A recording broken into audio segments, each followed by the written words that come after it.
এই আল্লাহ তাআলার প্রেম শিখার জন্য, আল্লাহকে পাওয়ার জন্য, গুনাহ ত্যাগ করার জন্য, নেকের কাজ বেশি বেশি করার জন্য দুনিয়াতে অনেক ধরনের কি হয় ব্যবস্থা আছে। তো তার ভিতরে মুসলিম উম্মার বৃহত্তর একটা কি আছে, ইসলাহি সম্মেলন আছে, যেটাকে বিশ্ব ইজতেমা বলা হয়। কি বলা হয় বলেন? বিশ্ব ইজতেমা। পুরা মুসলিম উম্মা মিলে, গোটা দুনিয়ার সব মুসলমানরা মিলে একটা কি করা হয়, সম্মেলন করা হয়, যেটাকে বলা হয় বিশ্ব ইজতেমা। আল্লাহ তাআলার ফজল ও করমে এই বিশ্ব ইজতেমাটা বাংলাদেশের মতন একটা ক্ষুদ্র জায়গাতে কি আল্লাহ দান করছে, আলহামদুলিল্লাহ বলেন। আমাদের টাকা নাই, পয়সা নাই, পরিবেশ নাই, ব্যবস্থাপনা নাই, কিচ্ছু নাই, কিন্তু আল্লাহ তাআলা এই গরিব গোরাবা দেশের মানুষের জন্য এত বড় একটা নিয়ামত হিসাবে দান করছে বিশ্ব ইজতেমা, যেখানে পুরা পৃথিবী থেকে মানুষ কি মুসলমানরা একত্রিত হয় এবং চলেও আসছে, আলহামদুলিল্লাহ। হ্যাঁ, হয়ে আসতেছে বিশ্ব ইজতেমা, চলবে। এবার বিশ্ব ইজতেমা আলমী শুরার নিজাম অনুযায়ী ওলামায়ে কেরামের তত্ত্বাবধানে টানা 6 দিন। টানা কয় দিন? 6 দিন।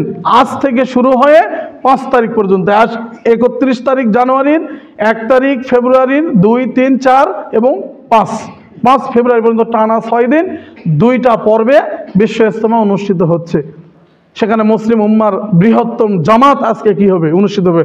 আজকে পুরা দেশের সবচাইতে বড় জামাত টুঙ্গির তুরাগ নদীর পাড়ে কি হচ্ছে? অনুষ্ঠিত হচ্ছে। আজকে আমরাও বসছি নামাজের জন্য। আজকে হাজার হাজার লাখো লাখো মুসল্লি, মুসলিম তৌহিদি জনতা সেখানে কি হয়েছে? উপস্থিত হয়েছে। তো আমরা এই বিশ্ব ইজতেমাকে 2 ভাগে বিভক্ত করে, প্রথম ভাগে 47 জেলা আছে, 41, আর পরের ভাগে আছে কি 22টার অধিক একটু কি জেলা। তো সব মিলে আলহামদুলিল্লাহ বিশ্ব ইজতেমা চলতেছে। এটা মুসলিম উম্মাকে দিন শেখার জন্য, আল্লাহকে পাওয়ার জন্য, গুনাহ ত্যাগ করার জন্য এবং কি নেকের কাজ করার জন্য। আলহামদুলিল্লাহ, আমি তো গতকাল ঢাকায় ছিলাম, গতকাল থেকেই কি হয়ে গেছে, আলোচনা শুরু হয়ে গেছে। জোহরের নামাজের পরে দেখি বয়ান হচ্ছে, আল্লাহু আকবার। বয়ানের ভিতর কি দিলকাশ বয়ান!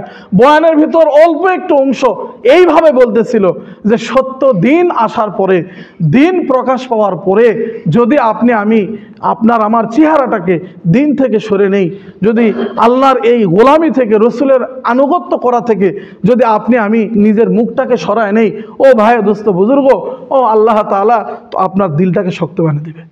তখন আল্লাহ তাআলা আপনাকে কঠিন করে দিবে।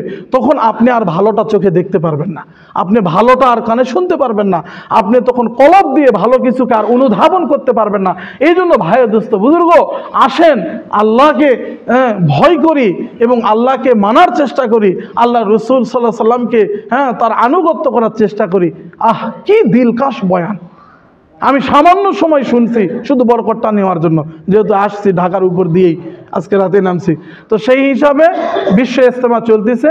আমরা এই বিশ্ব ইজতেমাকে সফল মণ্ডিত করার জন্য আল্লাহর দরবারে দোয়া করব যে আল্লাহ তাআলা সব ধরনের বাধা বিপত্তিকে ডেঙ্গিয়ে আল্লাহ তাআলা ভরপুর কামিয়াব দান করুক, বিশ্ব ইজতেমাকে কবুল করুক এবং বিশ্ব ইজতেমাতে আগত সকল মুসলমান ধর্মপ্রাণকে আল্লাহ তাআলা কবুল করুক এবং বিশ্ব ইজতেমা থেকে, বিশ্ব ইজতেমার মেসেজগুলা নিয়ে, সেই ইমানের মেহনতগুলা নিয়ে হাজার হাজার জামাত কি হবে? খুরুজ হবে। আল্লাহ তাআলা সেখান থেকে আমাদের এলাকাদের জন্য উপযুক্ত জামাতকে কি করে নিয়ে আসুক? বাহির করে নিয়ে আসুক। এবং আমরা চেষ্টা করব, আপনারা জয়পুরহাটবাসী, আপনারা 2য় ধাপে আছেন, আমাদের হাজির সাহেব আছে, তারপর আলেক সাহেব আছে, ওনারা ইনশাআল্লাহ এই জিম্মাদারি উঠাচ্ছে। আপনারা যোগাযোগ করবেন এবং যাওয়ার চেষ্টা করবেন, বরকত নেওয়ার চেষ্টা করবেন।